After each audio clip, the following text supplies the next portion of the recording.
Now, Cecil Rhodes had entered the Masonic Lodge.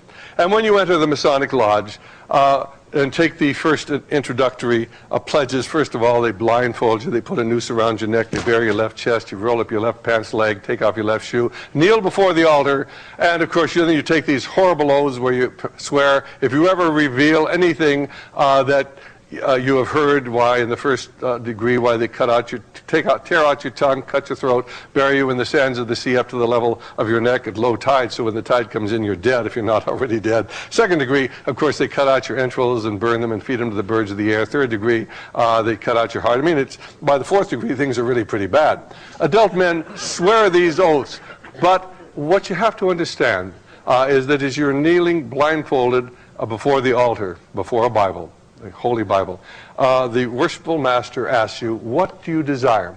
And you are told to answer the light. You have no idea what the light is, but you answer the light.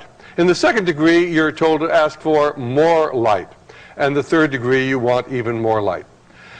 Many of you here, I suspect, are born-again Christians, and many of you have prayed the sinner's prayer, and when you pray the sinner's prayer, something happens. Your life changes forevermore. I know this happened to me, and it's happened to many people, but when the Mason swears this oath, something happens to him too, for he has requested the light to come in and dominate his life.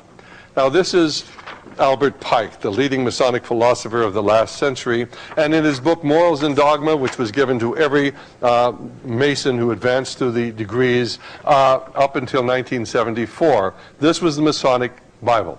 And what Pike wrote on page 104, Masonry conceals its secrets from all except the adepts and the sages of the elect, and uses false explanations and misinterpretations of its symbols to mislead those who deserve to be misled, to conceal the truth which it calls light from them, and to draw them away from it. In other words, you ask for the light, but we're not going to let you know what the light is. On page 819, the blue degrees are about the outer court of the portico of the temple. Part of the symbols are displayed for the initiate, but he is intentionally misled by false interpretation. It is not intended that he shall understand them, for it is intended that he shall imagine he understands them. Their true explication is reserved for the adepts and the princes of Masonry. He goes on to tell us that on page 722, if you desire to gain admission to the sanctuary, we have said enough to show you the way. And if you do not, it's useless for us to say more, as it has been useless for us to say so much. On page 781, he tells you, if you reflect, my brother, you will no doubt suspect that some secret meaning was concealed in these words. But what's the secret meaning? On page 219, the right raises a corner of the veil, even in the degree of apprentice, for there declares that Masonry is a worship. So what are they worshiping? Well, on pages 839 and 840, of Morals and Dogma, and I'm just going to take the bottom paragraph because this is the important one. It was the remembrance of this scientific and religious absolute, the absolute is capitalized, reflecting deity, of this doctrine that is summed up in a word of this word, capital W, deity, in fine, alternately lost and found again, that was transmitted to the elect of all ancient initiations. It was this same remembrance preserved, or perhaps profaned, in the celebrated Order of the Templars, that became for all secret associations of the Rosy Cross, that's the Rosicrucians, of the Illuminati, and of the Hermetic Freemasons, the reason of their strange rites, of their signs more or less conventional, and above all, of their mutual devotedness and of their power.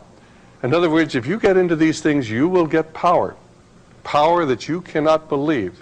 And you will have great wealth. But at what cost? Well, when I went through Professor Quigley's papers, and of course we found the interview with him that we've already discussed, and if you get the interview, you'll actually hear him talking about these crazy right-wingers who come to him, and they show him that symbol, and they tell him that's the symbol of the Illuminati. And he says, that's not the symbol of the Illuminati. That's been around for 5,000 years. That's the symbol of the mystery religions of antiquity, and that's what it really is. This is the symbol of the mystery religions of Persia and Babylon and Egypt. This goes back to the ancient pagan religions, which are the basis of all modern day secret societies. And every single one of them ties into this. Now, you'll recall that we were talking about the Knights Templar. What were the Knight Templar? They were a religious order that in the about 1,000, 1,100 went on the Crusades, and they were to guard the temple where once it stood Solomon's Temple, Temple Square, where today the Great Mosque of Al-Mar is. But there, of course, they came in contact with people who were part of the mystery religions. And they came back to Europe in the 1200s. They became the most significant financial force in Europe. They became the bankers of Europe. And using a fractional reserve banking system, all of the monarchies of Europe became indebted to them, just as governments today spend more than they have. So in those days, they spent more than they had, and the Templars dominated what was going on. But, of course, then it was discovered that the Templars were Luciferian, and Jacques de Molay, their leader, was burned at the stake in the early 1300s. Of course, today, the young people who are sons of Masons belong to the de Molays, as did Bill Clinton. Let me read again that final statement on page 840 of Morals and Dogma. It was the remembrance of this scientific and religious absolute, of this doctrine that is summed up in a word, of this word, and find alternately lost and found again, that was transmitted to the elect of all ancient initiation. It was this same remembrance preserved, or perhaps profaned, in the celebrated order of the Templars that became, for all the secret associations of the Rosy Cross, of the Illuminati, of the Hermetic Freemasons, the reason for their strange rites, and of their signs more or less conventional, and above all of their mutual devotedness and of their power. What is it about? Well, on page 321 of Morals and Dogma, Pike lays it right out. Lucifer, the light bearer, strange and mysterious name to give to the spirit of darkness. Lucifer, the son of the morning, is it he who bears the light, and with its splendors intolerable, blinds feeble, sensual, or selfish souls? Doubt it not.